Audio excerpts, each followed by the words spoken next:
Hi, I'm Eric Schumacher Rasmussen, editor of Streaming Media Magazine, here at NAB 2015 with Derek Gebler, who's the CEO of Field59. Hey, Derek. Hey, how's it going, Eric? Good to have you here. For those of our viewers who might not know about Field59, can you sum up what it is you do in a sentence or two? Okay, so what we are is a digital asset management company specifically geared for broadcasters and live events. Okay, excellent. And that goes into one of the trends one of the biggest trends we've seen over the last few years, and we're certainly seeing it again at this year's NAB, is live streaming, particularly live mobile streaming, mobile journalism, citizen journalism. How does Field59 play into that equation? Sure. So the thing that I think is part of the history of our company, the history of our product, is we started off building a user-generated product at a different company. And so we have our roots in the idea that video and content created by non-journalists as well as journalists, it's going to come from mobile phones. And that is really where the future is going here. So the product that we have is a live streaming product, and it's also a video on demand product. We empower people to be able to use their mobile devices to be able to live stream from anywhere in the world if they really want to.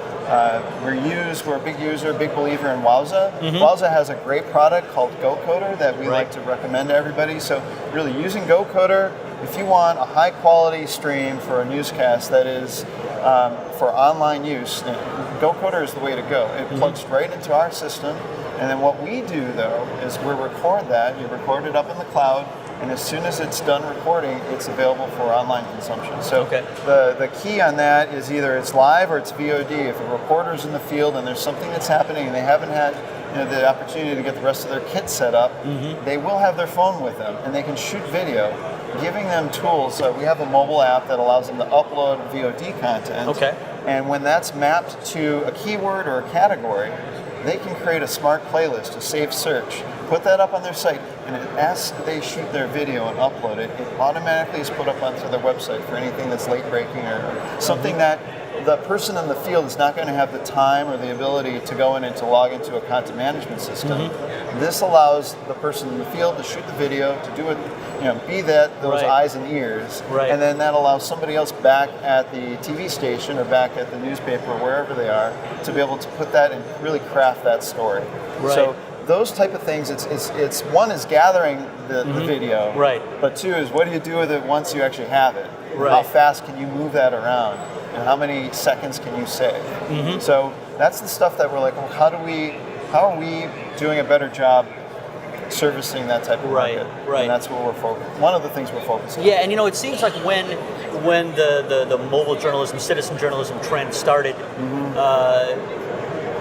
publishers and journalists discovered that consumers were willing to put up with video that was less than professional quality if it was getting the content that they couldn't get any other way. With phones today, though, and this is just a few years later, with phones today and gear like the kind you've got there with this, this contraption here, it's not that much less than broadcast quality, professional quality. Yeah, exactly. So you get the best of both worlds. Well, like you said, while the journalist and his crew might be setting up their kit. And so that's really the key here is that this is, you could be shooting HD quality video or pretty close to it. User-generated content from consumer, there are quality issues. It's not just how it looks, but how are they shooting? What's the content? A lot of pets and kids, and sky and stuff. But you put this into the hands of a journalist who actually has a kit, who's got a good lighting kit, a microphone, maybe something that they can mount on a tripod. Suddenly a phone turns into, this is almost a prosumer type tool that they can create real quality content with, and making it as simple as possible for them to capture that. That's what it's all about. And so I think we've turned that curve in citizen journalism. Now we've turned it into almost back to professional journalism. Yeah, absolutely. And it never went away, but it's becoming easier for them to go and do their job in a new way and address a new market. Right. Now, one of the other things that's been a big topic here at NAB has been closed captioning. And that's partially due to some regulatory changes over the last couple of years, but also because people are realizing that closed captioning is a huge part of making sure their video gets seen and discovered by as many people as possible. Right. What role does Field59 play in the closed captioning world? So we are looking at this really closely. So closed captioning for us, when we first encountered it maybe it was about 3 years ago when that was the hot topic, and we really were like, okay, we need to make sure we're addressing this. So on our capture and editing side of things, our partner Foreseen, which provides the editing environment that we use, it's fully, all the captions come in, they're digital captions, they're not burned in, they're true data that can be edited and can be automatic. So the first step is to try not to add extra work to the broadcasters that are generating these, because you can do them by hand. It's really not something anybody wants to do. But closed captioning, the next phase that's coming up now is making sure all clips have captioning on it. Not just the ones that went over the air, but all archived clips. And that's where speech to text is going to become a really big thing. That's what we're focused on. We're focused on speech to text. We're building out that engine right now. It's how not only do you generate the captions, if you need to have a captions editor built in to the tools that you're using, that should be like using Google Docs. Right. So that's what we've built into our tool as well. So you should be able to log in, collaborative editing. It should be very simple. Change the markup. The next step after that is saying, okay, all right, you've hit your regulation guidelines now. What do you do with this beyond regulation? How do you take captions and use them as data that's useful for finding, discoverability, actually understanding what the videos are about, adding keywords, passing that data onto ad servers so that they can serve better and more relevant ads. That is the kind of stuff that we're building out today at Field59 with our video platform. It's that stuff that's going to drive, I think, like the future of video. Making captions.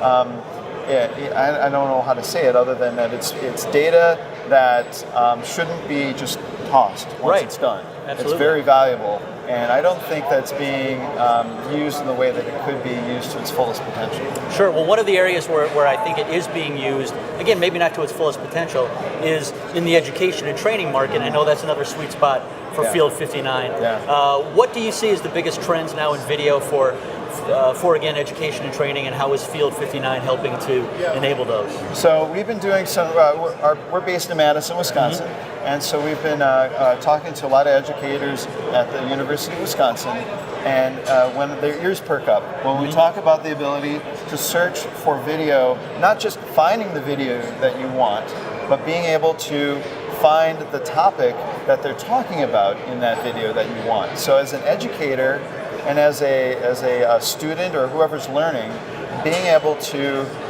comprehend the classroom lecture better by, and we're back to captions here, but by providing captions that allow them to learn better, that's really what they get excited about. They also get excited about the ability to use their mobile phones. So there's systems set up now that are hardwired to one particular classroom. We've talked to some educators where they say, well, that's great, but my classroom's over here. And then I talked to one guy he was taking around a camera, and the workflow then at that point is that he's using a video camera, which is great, but it's going to be days before it ever gets online. Using a phone, streaming live, recording to the cloud, doing it, you can have a lecture online, hours after it's done, minutes after it's done. That's what gets people excited, I think, because this is something that they've been doing for a long time, but I just don't think that it's been as convenient as it could be, and it's actually maturing as a concept. And it's not just at the university level, but we work with the Nurses Association. For accreditation, they do a live stream, they tune in, they pay whatever their credits are on Eventbrite, they pay for their class, they watch the class so that they can attend this virtual class, and they get their recertification because of it. So it's not just about comprehending, it's actually about proximity. It's better than a webinar. You're seeing real people, you're streaming a video, you actually can watch it again, watch it as many times as you want. That's where I think we're turning a corner as well. I think there are groups like that in the healthcare space that are really understanding this is now something, we have a huge training, I don't want to, what the right word would be, but I don't want to say a deficit, but Sure. there's a lot of technical training that has to go on. And for people that are trying to watch a budget, they need to be able to get that information, but they may not want to actually travel to find out who's giving that lecture. Right. So that's it's not an untapped area, but it's one of those areas that when we talk about it, people get excited and they say, "You mean we can do this? This is something that we can do today." I'm like, Right. yeah, you can do that. Use your phone. Set that up on a tripod. Record this. This is something that you shouldn't just be doing once and then nobody gets the benefit from it. So Right. that's another key area in there too. Very cool. Good stuff from Field59. I've been talking to Derek Gebler, CEO. I'm Eric Schumacher Rasmussen with Streaming Media from NAB 2015.